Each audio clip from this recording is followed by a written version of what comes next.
AICC നിയോഗിച്ച 2 ഒബ്സർവർമാരും AICCയുടെ കേരളത്തിൻ്റെ ചുമതലയുള്ള ദീപാദാസ് മുൻഷിയും ഒബ്സർവർമാരെ അജയ് മക്കനും അതുപോലെ തന്നെ മുഗൾ വാസനിക്കും യോഗത്തിൽ സംബന്ധിച്ചു.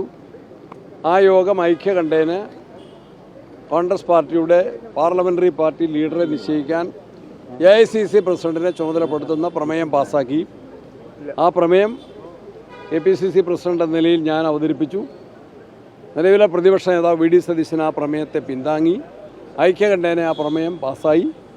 അത് AICCക്ക് നൽകിയിട്ടുണ്ട്. അതിനെ തുടർന്ന് AICCയുടെ 2 ഒബ്സർവർമാരും ജനറൽ സെക്രട്ടറിയും എല്ലാ MLAമാരെയും ഒറ്റയ്ക്കൊറ്റയ്ക്ക് കണ്ട് അവരുടെ അഭിപ്രായങ്ങൾ ആരാഞ്ഞിട്ടുണ്ട്. അവർ ഇന്ന് വൈകുന്നേരം മടങ്ങിപ്പോയി, ഡൽഹിയിലേക്ക് മടങ്ങിപ്പോയി. നാളെ ഹൈക്കമാൻഡിന് വിവരങ്ങൾ നൽകുന്നതും ഹൈക്കമാൻഡ് ഉചിതമായിട്ടുള്ള തീരുമാനങ്ങൾ അറിയിക്കുന്നതാണ്. മുഖ്യമന്ത്രിയെ തെരഞ്ഞെടുക്കുന്നതിൽ MLAമാരുടെ നിലപാട് തന്നെ ആയിരിക്കുമോ നിർണായകമായി മാറുക? ഹൈക്കമാൻഡ് തീരുമാനം അറിയിക്കും. നമ്മൾ ഇറങ്ങുമല്ലോ. യെസ്, സണ്ണി ജോസഫ് മാധ്യമങ്ങളെ കാണുകയായിരുന്നു. എന്തായാലും മുഖ്യമന്ത്രി വിഷയത്തിൽ ഉടൻ തന്നെ ഹൈക്കമാൻഡ് തീരുമാനമെടുക്കുമെന്നാണ് മനസ്സിലാക്കുന്നത്. MLAമാരുമായി ഹൈക്കമാൻഡ് നിയോഗിച്ച നിരീക്ഷകർ നടത്തിയ കൂടിക്കാഴ്ചയിൽ അഭിപ്രായം കേട്ടു. ഇനി ഇതിന്റെ അടിസ്ഥാനത്തിലുള്ള റിപ്പോർട്ട് ഹൈക്കമാൻഡിന് സമർപ്പിക്കും. ഇതിന്റെ അടിസ്ഥാനത്തിലായിരിക്കും ആരാകും കേരളത്തെ നയിക്കാൻ പോകുന്ന മുഖ്യമന്ത്രി എന്ന കാര്യത്തിൽ തീരുമാനമെടുക്കുക. ഇന്ന് തന്നെ ഈ നിരീക്ഷകർ ദില്ലിയിലേക്ക് മടങ്ങുമെന്നാണ് ഇപ്പോൾ സണ്ണി ജോസഫ് വ്യക്തമാക്കിയത്. പെട്ടെന്ന് തന്നെ ഇക്കാര്യത്തിൽ തീരുമാനമുണ്ടാകുമെന്നാണ് പ്രതീക്ഷയെന്നും സണ്ണി ജോസഫ് കൂട്ടിച്ചേർത്തിട്ടുണ്ട്. കമലേഷ് തെക്കേക്കാട് കൂടി വിവരങ്ങളുമായി ചേരുന്നുണ്ട്. കമലേഷ്. ആര്യ, തീർച്ചയായും ഈ നിലവിലെ കോൺഗ്രസ് MLAമാരുമായിട്ടുള്ള കൂടിക്കാഴ്ച ഡൽഹിയിൽ നിന്നെത്തിയ AICCയുടെ നിരീക്ഷക സംഘം പൂർത്തിയാക്കി കഴിഞ്ഞു എന്നുള്ളതാണ്. അവർ ഇന്ന് രാത്രി തന്നെ ഡൽഹിയിലേക്ക് മടങ്ങും. എല്ലാ കാര്യങ്ങളും നല്ല നിലയിൽ പൂർത്തീകരിക്കാൻ സാധിച്ചു. ഇനി അതിൽ അന്തിമ തീരുമാനം കൈക്കൊള്ളേണ്ടത് ഹൈക്കമാൻഡാണ് എന്ന കാര്യമാണ് അവർ വ്യക്തമാക്കിയിട്ടുള്ളത്. ഏതായാലും നിലവിലെ കൂടിക്കാഴ്ച സംബന്ധിച്ച് പുറത്തേക്ക് വരുന്ന വാർത്തകൾ എന്ന് പറയുന്നത് ആകെയുള്ള 63 MLAമാരിൽ 46 MLAമാരുടെ പിന്തുണ നിലവിൽ KC വേണുഗോപാലിനാണ് എന്നുള്ളതാണ്. 8 പേർ രമേശ് ചെന്നിത്തലയെ പിന്തുണച്ചു എന്നതാണ് നിലവിലെ ഒരു സാഹചര്യം. അതോടൊപ്പം തന്നെ 6 പേരുടെ പിന്തുണ മാത്രമാണ് VD സതീശന് നിലവിൽ കൂടെയുള്ള MLAമാരിൽ നിന്ന് ലഭിച്ചിട്ടുള്ളത് എന്നതാണ് മനസ്സിലാക്കാൻ കഴിയുന്നത്. അതോടൊപ്പം 3 പേർ ഇക്കാര്യത്തിൽ നിലപാട് വ്യക്തമാക്കിയിട്ടുള്ളത്.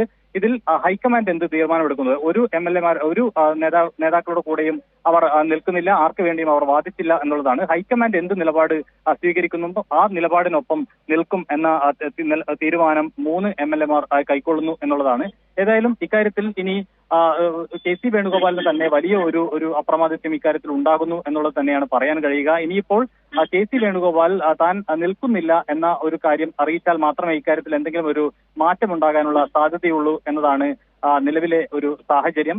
അതോടൊപ്പം ഇനി അങ്ങനെയാണ് തീരുമാനം വരുന്നതെങ്കിൽ പിന്നീടുള്ള ഒരു പിന്തുണ ലഭിക്കുക സ്വാഭാവികമായും രമേശ് ചെന്നിത്തലയ്ക്കായിരിക്കും എന്നുള്ളതാണ്. വളരെ മുതിർന്ന നേതാവാണ്. നേരത്തെ തന്നെ KPCC അധ്യക്ഷനായും പ്രതിപക്ഷ നേതാവായും ആഭ്യന്തരമന്ത്രിയുമായും ഒക്കെ തന്നെ പ്രവർത്തിച്ചിട്ടുള്ള പ്രവർത്തന പാരമ്പര്യമുള്ള ഒരു നേതാവാണ് രമേശ് ചെന്നിത്തല. അതുകൊണ്ട് തന്നെ രണ്ടാമത്തെ ഓപ്ഷൻ എന്ന് മാത്രമല്ല 8 MLAമാരുടെ പിന്തുണ, VDക്ക് 6 MLAമാരുടെ പിന്തുണ ലഭിക്കുമ്പോൾ രമേശ് ചെന്നിത്തലയ്ക്ക് 8 MLAമാരുടെ പിന്തുണയും ലഭിച്ചിട്ടുണ്ട് എന്നതൊരു പ്രധാനപ്പെട്ട സാഹചര്യമാണ്. അതുകൊണ്ട് തന്നെ രണ്ടാമത്തെ ആൾ എന്ന നിലയിലേക്ക് കാര്യങ്ങൾ വരിക രമേശ് ചെന്നിത്തലയിലേക്ക് ആയിരിക്കും എന്നതാണ് നിലവിൽ നമുക്ക് മനസ്സിലാക്കാൻ കഴിയുന്ന ഒരു കാര്യം. അതോടൊപ്പം തന്നെ നേരത്തെ പ്രതിപക്ഷ നേതാവായി വരുന്ന ഘട്ടത്തിൽ ഉൾപ്പെടെ ഉമ്മൻചാണ്ടി ഉൾപ്പെടെ പറഞ്ഞ പേര് രമേശ് ചെന്നിത്തലയുടേത് ആയിരുന്നു എങ്കിൽ പോലും പിന്നീട് അത് മാറി VD സതീശനിലേക്ക് കാര്യങ്ങൾ പോകുമ്പോൾ അത്തരത്തിൽ പാർട്ടിക്ക് ഒരു പ്രയാസവും ഉണ്ടാക്കാതെ കൂടെ ആ തീരുമാനത്തിനൊപ്പം നിൽക്കുന്ന നിലപാട് നേരത്തെ രമേശ് ചെന്നിത്തല സ്വീകരിച്ചിട്ടുള്ള നേതാവാണ്. അതുകൊണ്ട് തന്നെ ഇക്കുറി ഈ ഒരു അനുഭവ സമ്പത്തും പ്രവർത്തന പാരമ്പര്യവും എല്ലാം പരിഗണിച്ച് രമേശ് ചെന്നിത്തലയെ ആ സ്ഥാനത്തേക്ക് കൊണ്ടുവരണമെന്നതാണ് RC ക്യാമ്പ്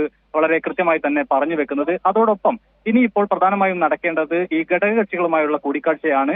അത് 4 മണി തൊട്ട് 4 മണിക്ക് ശേഷം ഘടകകക്ഷികളുമായുള്ള കൂടിക്കാഴ്ച നടക്കും. അക്കാര്യത്തിൽ അതായത് ഈ വിജയവുമായി ബന്ധപ്പെട്ട് ഘടകകക്ഷികളും വലിയ പ്രാധാന്യം അർഹിക്കുന്നുണ്ട്, അല്ലെങ്കിൽ വലിയ പങ്ക് വഹിച്ചിട്ടുണ്ട് എന്ന നിലപാടാണ് AICCക്കുള്ളത്. അതുകൊണ്ട് തന്നെ ഘടകകക്ഷികളുമായുള്ള കൂടിക്കാഴ്ചയിൽ ഉൾപ്പെടെ എന്താണ് സാഹചര്യം എന്നതുകൂടി വളരെ വിശദമായി തന്നെ വിലയിരുത്തും. അതിന്റെ കൂടി അടിസ്ഥാനത്തിലായിരിക്കും കൃത്യമായ ഒരു നിലപാടിലേക്ക് AICCയും ഹൈക്കമാൻഡും ഒക്കെ തന്നെ പോവുക എന്നുള്ളതാണ് നമുക്ക് പറയാൻ കഴിയുക. ഏതായാലും അതോടൊപ്പം ഏറ്റവും പ്രധാനപ്പെട്ട കാര്യം എന്ന് പറയുന്നത് മുതിർന്ന നേതാക്കളുടെ, അത് മുൻ KPCC അധ്യക്ഷന്മാർ അടക്കമുള്ള നേതാക്കളുടെ നിലപാടും ഇക്കാര്യത്തിൽ നിർണായകമാകും എന്നുള്ളതാണ്. നേരത്തെ തന്നെ KC വേണുഗോപാലിനെ മുഖ്യമന്ത്രി സ്ഥാനത്തേക്ക് പരിഗണിക്കണമെന്നാവശ്യപ്പെട്ട് മുൻ KPCC അധ്യക്ഷൻ K സുധാകരൻ ഉൾപ്പെടെ ഹൈക്കമാൻഡിന് കത്തയച്ചിട്ടുണ്ട് എന്നുള്ളതാണ് നിലവിൽ നമുക്ക് മനസ്സിലാക്കാൻ കഴിയുന്നത്. അതോടൊപ്പം തന്നെ പല നേതാക്കളും ഇക്കാര്യത്തിൽ തങ്ങളുടെ പിന്തുണ ആർക്കാണ് എന്നുള്ളത് തുറന്നു പറയുകയും ചെയ്തിട്ടുണ്ട്. സ്വാഭാവികമായും ഇത്തരം കാര്യങ്ങളെല്ലാം പരിഗണിച്ചുകൊണ്ടായിരിക്കും ആരായിരിക്കും കേരളത്തിന്റെ മുഖ്യമന്ത്രിയായി കോൺഗ്രസ് തീരുമാനിക്കുക എന്നതിന്റെ ഒരു അന്തിമമായ ഒരു രൂപത്തിലേക്ക് കാര്യങ്ങൾ പോവുക. കമലേഷ്, അതായത് ഈ നിരീക്ഷകർ നൽകുന്ന റിപ്പോർട്ടിന്റെ അടിസ്ഥാനത്തിലായിരിക്കും ഹൈക്കമാൻഡ് ഇതിൽ തീരുമാനമെടുക്കുക. നേരത്തെ കമലേഷ് സൂചിപ്പിച്ചതുപോലെ തന്നെ ഒരുപക്ഷെ KC വേണുഗോപാൽ മുഖ്യമന്ത്രിയാകാൻ സാധ്യതയുള്ളെങ്കിൽ അടുത്ത നറുക്ക് അത് രമേശ് ചെന്നിത്തലയ്ക്കാണ്. അപ്പോഴും മൂന്നാം സ്ഥാനത്താണ് VD സതീശന്റെ സ്ഥാനം. 6 പേർ മാത്രമാണ് VD സതീശനെ പിന്തുണച്ചത്. അപ്പോഴും VD സതീശൻ പറഞ്ഞു വെക്കുന്ന ഒരു കാര്യമുണ്ട്, മുഖ്യമന്ത്രി സ്ഥാനമില്ലെങ്കിൽ മറ്റൊരു സ്ഥാനവും വേണ്ട എന്നുള്ള നിലപാട്. ഒരുപക്ഷെ അങ്ങനെയാണ് കാര്യമെങ്കിൽ ഒരു തർക്കത്തിലേക്കല്ലേ കാര്യങ്ങൾ നീങ്ങുക? ആര്യ, തീർച്ചയായും അത് ഒരു പ്രധാനപ്പെട്ട സാഹചര്യം കൂടിയാണ്. ഒന്ന്, ഇതിൽ ഏറ്റവും പ്രധാനപ്പെട്ടത് 6 MLA-മാരുടെ പിന്തുണ മാത്രമാണ് VD സതീശൻ ഉള്ളത് എന്നതാണ് വാർത്തകൾ വരുന്നത് എങ്കിൽ പോലും VD ക്യാമ്പ് അവകാശപ്പെടുന്നത് 35ഓളം MLA-മാരുടെ പിന്തുണ തങ്ങൾക്കുണ്ട് എന്നുള്ളതാണ്. അതിൽ എത്രത്തോളം വാസ്തവമുണ്ട് എന്നുള്ള കാര്യം നമുക്കിപ്പോൾ സ്ഥിരീകരിക്കാനും കഴിയില്ല. അവരുടെ അവകാശവാദമാണ് അങ്ങനെ ഒന്ന്. അതോടൊപ്പം തന്നെ ഇതിൽ മറ്റൊരു പ്രധാനപ്പെട്ട കാര്യം, ലീഗിന്റെ പൂർണ്ണ പിന്തുണ VD സതീശനാണ് എന്ന വാർത്തകൾ നേരത്തെ തന്നെ പുറത്തു വന്നിട്ടുണ്ട്. പല നേതാക്കളും അക്കാര്യം വ്യക്തമായി പറയുകയും ചെയ്തിട്ടുണ്ട്. അതുകൊണ്ട് തന്നെയാണ് ഈ ഘടകകക്ഷികളുമായിട്ടുള്ള കൂടിക്കാഴ്ച കൂടി ഇതിനകത്ത് ഒരു പ്രധാനപ്പെട്ട ഘടകമായി വരും എന്ന് നേരത്തെ ഞാൻ പറയാൻ കാര്യവും. നേരത്തെ ലീഗിന്റെ പിന്തുണ പൂർണ്ണമായും VD സതീശന് ലഭിക്കുന്നു എന്നുള്ളത് ഒരു പ്രധാനപ്പെട്ട സാഹചര്യമാണ്. അതോടൊപ്പമാണ് ഒരു സമ്മർദ്ദ തന്ത്രം എന്നുള്ള നിലയിൽ VD സതീശൻ വ്യക്തമാക്കിയിട്ടുള്ളത് ഈ മുഖ്യമന്ത്രി സ്ഥാനത്തേക്ക് മാത്രമേ താൻ നിൽക്കുന്നുള്ളൂ, അതിനപ്പുറത്തേക്ക് ഏതെങ്കിലും മന്ത്രിസ്ഥാനം തനിക്ക് ആവശ്യമില്ല.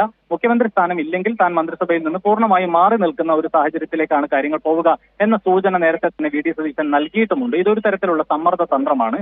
ആ നിലയിൽ അക്കാര്യം അത് വർക്കൗട്ട് ആകുമോ എന്നുള്ളത് കൂടി കാത്തിരുന്ന് തന്നെ കാണണം. ഏതായാലും എങ്ങനെയാണ് ഈ കാര്യങ്ങളൊക്കെ തീരുമാനിക്കപ്പെടുന്നത് എന്ന കാര്യത്തിൽ ഒരു ആശങ്കയുണ്ട്. നിലവിലെ സാഹചര്യമാണെങ്കിൽ KC വേണുഗോപാലിന് വലിയ അപ്രമാദിത്വം, വലിയ മേൽക്കൈ ഈ MLA-മാരുടെ പിന്തുണയുടെ കാര്യത്തിൽ ഉണ്ട് എന്നുള്ളതാണ്. നിലവിലെ കണക്കുകൾ ശരിയാണെങ്കിൽ 46ഓളം MLA-മാരുടെ പിന്തുണയാണ് KC വേണുഗോപാലിനുള്ളത്. കേവലം 8 MLA-മാരുടെ പിന്തുണ രമേശ് ചെന്നിത്തലയ്ക്കും 6 MLA-മാരുടെ പിന്തുണ VD സതീശനും ഉണ്ട് എന്നുള്ളതാണ്. അങ്ങനെ നോക്കുമ്പോൾ വലിയ ഒരു മേൽക്കൈ KC വേണുഗോപാലിനുണ്ട്. സ്വാഭാവികമായും അത്തരമൊരു തീരുമാനം തന്നെയായിരിക്കും ഹൈക്കമാൻഡിൽ നിന്ന് പ്രതീക്ഷിക്കാനാവുക എന്നുള്ളതാണ് നിലവിൽ നമുക്ക് മനസ്സിലാക്കാൻ കഴിയുന്നത്.